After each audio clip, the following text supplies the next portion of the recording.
एक तरफ पाकिस्तान है जिसके पास ना पहनने को कपड़ा है ना खाने को रोटी है। फटेहाल पाकिस्तान आज दिवालिया होने के कगार पर खड़ा है।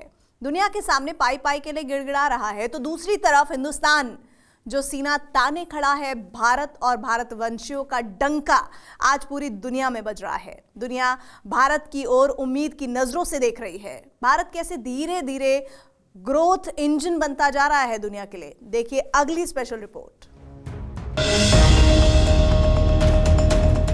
1947 वो साल जब हिंदुस्तान को आजादी मिली और जिन्ना की महत्वाकांक्षाओं की वजह से एक नया मुल्क अस्तित्व में आया, पाकिस्तान। भारत और पाकिस्तान दोनों ने एक साथ आजादी का सूरज देखा। तब दोनों की अर्थव्यवस्था चौपट थी, हालातों में ज्यादा फर्क नहीं था। पाकिस्तानी हुक्मरानों ने मुल्क चलाने के लिए आतंकवाद का रास्ता इख्तियार किया और भारत ने लोकतंत्र का।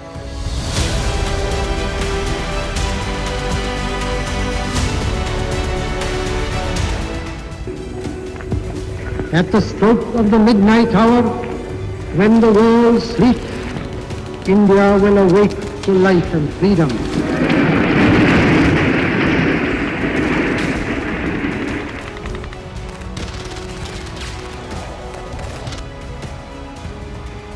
आज एक तरफ पाकिस्तान जहां तबाही की कगार पर खड़ा है, तो दूसरी ओर हिंदुस्तान है जो विश्व के मानचित्र पर सूरज की तरह चमकता है। भारत का डंका पूरी दुनिया में बज रहा है। अमेरिका से लेकर रूस तक हिंदुस्तान का लोहा मानते हैं। ज्ञान विज्ञान, रोड इंफ्रास्ट्रक्चर, मेडिकल साइंस से लेकर स्पेस सेक्टर तक भारत की धमक है। भारत पूर्ण रूप से सक्षम होने की राह पर फुल स्पीड से दौड़ रहा है। यही वजह है कि ब्रिटेन और फ्रांस जैसे देशों को पछाड़कर भारत दुनिया की 5वीं सबसे बड़ी इकोनॉमी बन चुका है।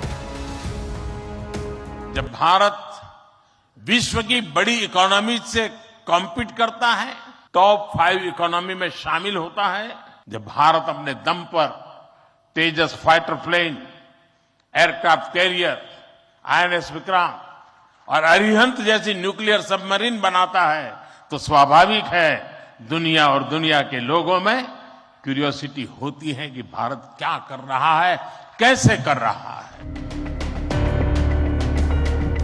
ये तस्वीरें गवाह है कि आज भारत दुनिया का ग्रोथ इंजन बन रहा है। 70 देशों से इंदौर पहुंचे वो भारतीय हैं जो दुनिया की टॉप कंपनीज में काम करते हैं। पीएम मोदी आज इंदौर में चल रहे प्रवासी भारतीय सम्मेलन में पहुंचे, जहां 70 देशों में रह रहे 3000 से ज्यादा प्रवासी भारतीयों ने शिरकत की।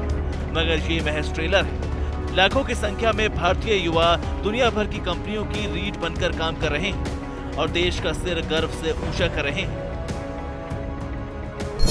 साल 2020 में यूएन की रिपोर्ट के मुताबिक दुनिया में 1 करोड़ 80 लाख प्रवासी भारतीय हैं। अमेरिका, सऊदी अरब और यूएई में सबसे ज्यादा भारतीय काम करते हैं। हमारे इन प्रवासी भारतीयों के योगदान का विश्व आकलन करता है।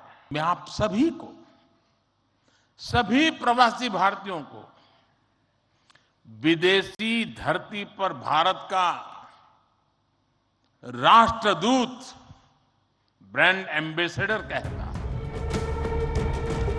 प्रवासी भारतीय सम्मेलन में गुयाना और सूरीनाम के राष्ट्रपति ने चीफ गेस्ट के तौर पर हिस्सा लिया, जो भारतीय मूल के ही हैं और अपने अपने देश की बागडोर संभाल रहे हैं। गुयाना और सूरीनाम के अलावा कई ऐसे देश हैं जहां भारतीय मूल के नेताओं की धमक है, जिन देशों की बागडोर भारतवंशियों के हाथ में है। ब्रिटेन के प्रधानमंत्री ऋषि सुनक भारतीय मूल के हैं। अमेरिका के उपराष्ट्रीय पद पर भारतीय मूल की महिला कमला हैरिस आसीन है। मॉरिशस के राष्ट्रपति और प्रधानमंत्री दोनों पदों को भारतवंशी संभाल रहे हैं। सिंगापुर के राष्ट्रपति हलीमा याकूब भी भारतवंशी हैं। ये यूएस की टॉप कंपनीज के हेड ऑफिस है, गूगल और माइक्रोसॉफ्ट, जहां काम करने का ख्वाब दुनिया का हर शख्स देखता है। आज इन कंपनियों में बड़ी संख्या में भारतीय काम करते हैं। सिर्फ काम ही नहीं करते, बल्कि कंपनियों के टॉप पर एक भारतवंशी है। गूगल के सीईओ भारतीय मूल के सुंदर पिचाई हैं। माइक्रोसॉफ्ट का सीईओ पद सत्या नडेला संभाल रहे हैं। स्टारबक्स की कमान लक्ष्मण नरसिम्हन के पास है। आईबीएम के बागडोर अरविंद कृष्णा के पास है।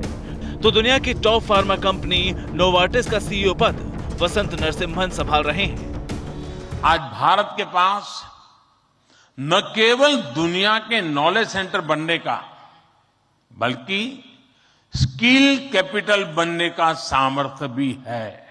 आज भारत के पास सक्षम युवाओं की एक बड़ी तादाद है। भारत की ये स्किल कैपिटल